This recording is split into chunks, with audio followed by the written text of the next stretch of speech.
On an autumn afternoon, inside a wooden chest hidden at the back of a wardrobe, an old lady named Iolanda found a bundle of yellowed letters tied with a worn string. She recognized the handwriting on the first letter even before opening it. It was Vicente's handwriting. 42 years had passed since the last time she had heard that name without her throat tightening. And there, inside that chest that her own mother had hidden her whole life, was the answer to the question that had tormented her for 4 decades. Why had he never written again? But to understand what was inside those letters, we need to go back to the beginning. We need to go back to a time when 2 young people promised a love that distance, silence, and even lies would try to destroy, but would not be able to erase. If you like stories that touch the heart, subscribe to the channel and leave your comment telling where you are watching from. Now, come with me and I will tell you this story. In the interior of the state, between 2 properties, separated only by a wire fence and a shallow stream, Vicente and Iolanda grew up. He was the son of Mr. Anacleto, a carpenter who lived off what his hands produced, and Donna Merita, a woman with a gentle voice who taught her children to pray before every meal. No matter how simple the table was, Iolanda was the daughter of Donna Zulmira and Mr. Diadato, owners of larger lands. A big house with a long veranda and a surname that carried weight in the town. Vicente invented little boats from tree bark to make Iolanda laugh. She kept the little carved pieces of wood as if they were treasure. They grew up like that, one watching the other grow, until the childhood play became something else. A look that lingered longer than necessary, a silence that said more than any word, a desire to be close that neither of them knew how to explain properly. Vicente was 22 years old when he finally gathered the courage to say what he felt. It was under one of the Ibes, on an afternoon when the sun was still hesitating to set and the entire field seemed to hold its breath. "Iolanda, I know your family has other plans for you," he said, twisting his hat in his calloused hands. "I know I don't have land. I don't have a surname that opens doors anywhere. But I have 2 hands that work well and a heart that only beats for you since the times of the tree bark boats. Iolanda." Iolanda answered without hesitation, her eyes shining more than she would like to admit. "I don't want any surname, Vicente. I want you. I always wanted you." They sealed there, under that tree, a simple and complete promise. They would wait as long as necessary. They would face whoever necessary. But they would stay together until the end of their days. The problem, as both already suspected, would be Donna Zulmira, a woman of hard posture and ancient pride, raised to believe that marriage was a family matter before it was a matter of the heart. She already had her eyes on Ottavio, the only son of the richest farmer in the region, a young man with refined manners, a well-cut suit, and rehearsed conversation, whom Zulmira saw as the worthy future for her daughter. When, months later, she learned from a nosy neighbor about the hidden romance among the ipa trees, she only called her daughter to the office and said, in the low voice she used when she was most dangerous, "This will end before it begins, Iolanda. I did not raise you to become a carpenter's wife. You may not like it, mother," answered Iolanda, trembling inside but firm outside. But the heart does not ask permission to choose. Vicente, knowing that he would need more than love to convince Iolanda's his family, and feeling the weight of pride in not wanting to arrive empty-handed, made a difficult decision. A distant cousin, who worked in a sawmill in another region, far from there, wrote to him saying there was a vacancy and good salary in Ug, so that, in 2 or 3 years of hard work and strict savings, he could return with saved money by his own piece of land, and ask for Iolanda's hand with the dignity that Zulmira demanded. He told the plan to his father before telling anyone else. Mr. Anacleto, a man of few words, just nodded and said, "Work does not humiliate anyone, son.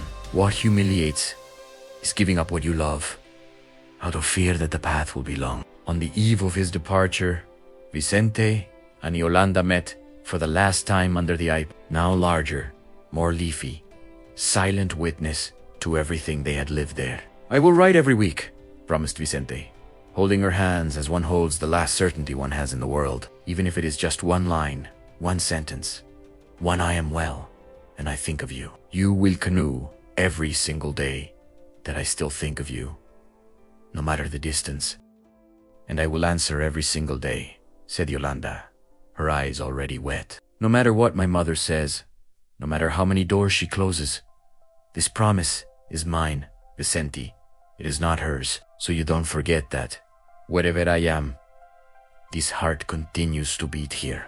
Vicente left the next morning in a ride on a truck that raised dust along the dirt road, carrying in his suitcase a small portrait of Iolanda, in his chest the quiet certainty that he would return for her, no matter the cost. Vicente's first letters arrived punctually, one per week, as promised. They spoke of the hard work at the sawmill, of the noise of the machines he had not yet gotten used to, of the longing for the blooming Ipes, of the savings he was accumulating cent by cent. Inside a can, hidden under the bed of the boarding house where he lived, Iolanda read them hidden in her room. By candlelight, hid them under the mattress, along with the wooden heart, and replied with the same fidelity.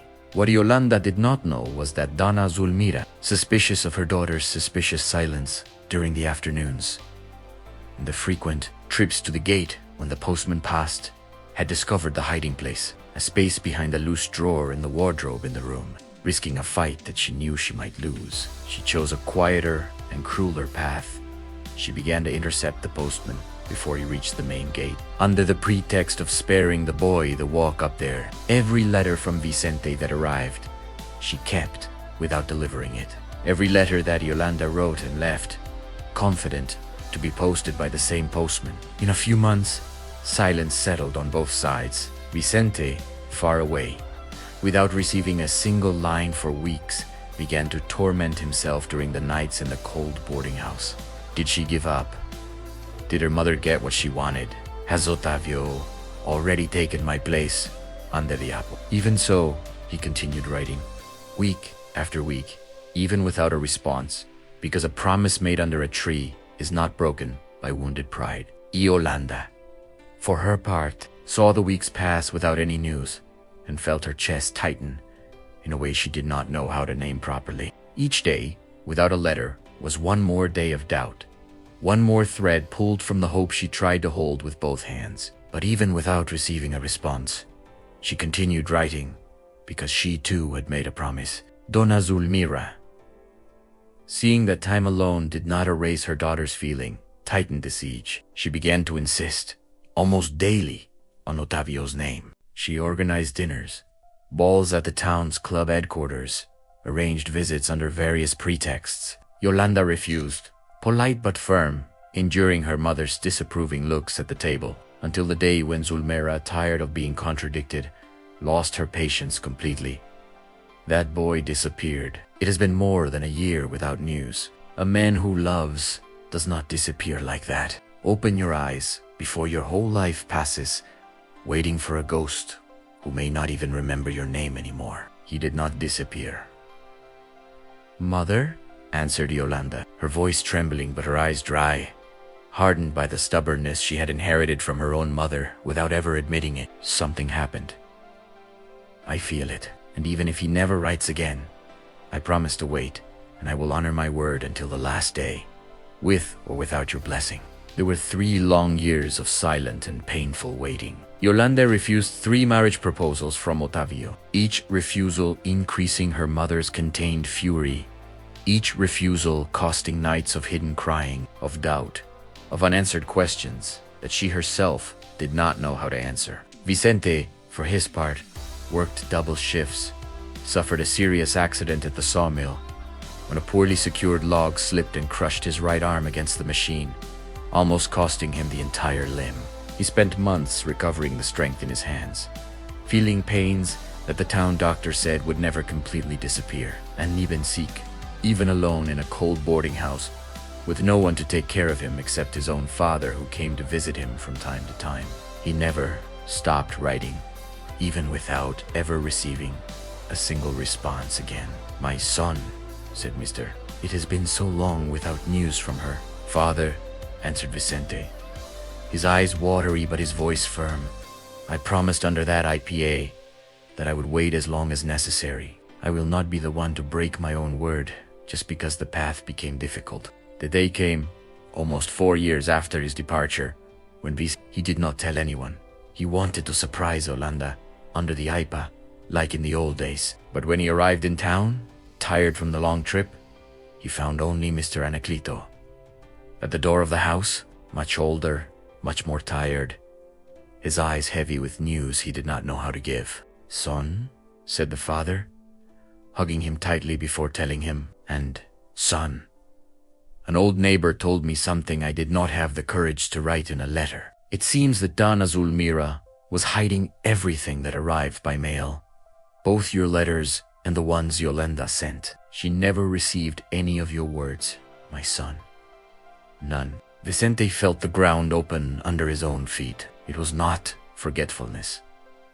It was not lack of love. It was a lie, built brick by brick by a mother willing to do anything to protect what she judged to be her daughter's future. But it was too late to find her, without clues, without an address, without realistic hope of a reunion in an era when a family could simply disappear from the map. Vicente did something that few men would have the courage or patience to do. He remained faithful to a promise that he might never be able to fulfill. He built, with his still painful hands, a simple house near the old sawmill. He never married. He never loved another woman the way he had loved Iolanda. Under that eye, keeping until the end of his youth her small portrait and the pair of the wooden heart he had carved. Almost 4 decades passed. Iolanda, who never knew the truth, also never married. She refused suitor after suitor over the years, always with the same silent explanation kept deep in her chest. She had already given her word to someone, under a tree that now existed only in memory, and a promise, for her, had no expiration date, no matter how much the years insisted on proving otherwise. Donna Zulmira, already very old, a widow for many years, fell seriously ill in one of the last cold seasons of her life. On one of the last nights, feeling her body giving way and her conscience weighing more than her body, she called her daughter, already with gray hair, to her room. She had in her trembling hands a wooden chest that Iolanda had never seen before, kept her whole life in a corner that no one was allowed to touch. "Iolanda, my daughter," she began, her voice weak, her eyes watery with a regret she had carried for decades in silence.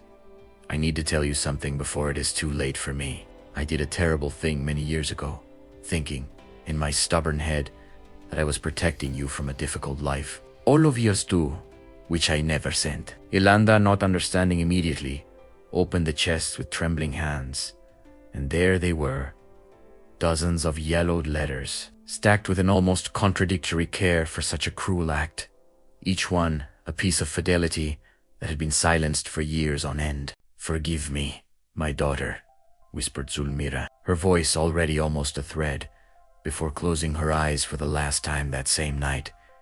"He never stopped loving you, and, deep down, I always knew that you did not either." Iolanda spent the entire night reading, sitting on the floor of the room, next to her mother's still warm body that had departed, taking with her a secret too heavy to keep alone until the end. Letter after letter, she saw a man who had never given up, who had continued writing, even without a response, who had suffered a serious accident and almost lost his arm, who had worked until he fell ill, all for a promise made under an ipa tree. The last letter in the pile, written many years ago, with visibly more tired handwriting, said, "I don't know if you will still read this one day, Iolanda. Maybe these words will never reach anywhere, but I need to write them anyway. I want you to know wherever I am, your name is still the first thing I think of when I wake up, and the last before I sleep. I will wait for you until I no longer have the strength to wait." The next day, already without her mother, her heart divided between mourning and a hope she barely dared to feel, Iolanda made a decision.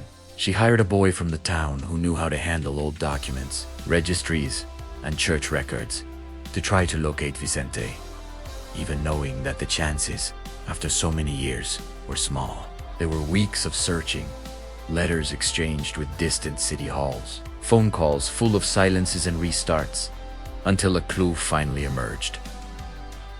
A man named Vicente, with no marriage record in any registry in the region, still lived alone on a small property that he himself had built with his own hands near the old sawmill where he had worked in his youth. Iolanda, already with white hair and hands marked by time, without telling anyone except her driver, made the trip alone. The wooden heart that Vicente had given her kept inside her bag like a talisman. When she got out of the car in front of the simple wooden house, surrounded by a well-kept small garden, she saw an elderly man sitting on the veranda, slowly carving a piece of wood with hands that still carried, visible on the skin, the old mark of the accident at the sawmill. He raised his eyes, bothered at first by the noise of the strange car. For an instant, time seemed to go back 42 years, and the air between the two seemed to stop moving. Vicente stood up slowly, leaning on the arm of the chair, like someone who does not fully trust what he sees. Iolanda. The voice came out in a thread, almost a question he himself feared was wrong. I came to claim what is mine, Vicente, she answered, her voice trembling as much as the legs that supported her. A promise made under an ipa tree. A long time ago, he crossed the yard with uncertain steps, his body slower than his memory, and when he got close to her, there was no need for long explanations. The letters had already told, the night before, everything that the years of silence had unjustly hidden from the two of them. Crying at the same time for the pain of everything they had lost and for the quiet happiness of finally, after so much, meeting again. I never stopped waiting, said Vicente, his voice choked, holding her face between his calloused hands. Neither did I, answered Iolanda, smiling for the first time in a long time, with a complete smile, without reservation. Not for a single day, Vicente. Not for a single day. That afternoon, sitting together on the same veranda where he had spent so many years alone, they exchanged the two small wooden hearts that each had kept their whole lives, now finally reunited like the hands that had carved them. There is a type of love that does not need constant presence to survive. It feeds on fidelity, on a given word, on a silent certainty that resists, even when everything around tries to convince the heart otherwise. The story of Vicente and Iolanda teaches us that time lost by lies or by the fear of others is never truly lost time when there is a love willing to wait. The pain of separation, the silence of the years, the suffering of not knowing, all of that weighed, hurt, took nights of sleep from both, but was not able to erase what the two had promised under a simple ipa tree, on a common afternoon that became eternal. How many times do we give up too soon on something that was still alive, just because silence made us doubt? How many promises do we stop honoring out of tiredness, out of pride, out of fear of waiting in vain? This story remains as a reminder that fidelity and patience, when they come from a true place in the heart, have a strength that no lie, no distance, and no time can destroy forever. If this story touched your heart, leave here below, in the comments, the part that moved you the most. Subscribe to the channel so you don't miss the next story, and share it with someone who still believes that there is love capable of waiting a whole lifetime.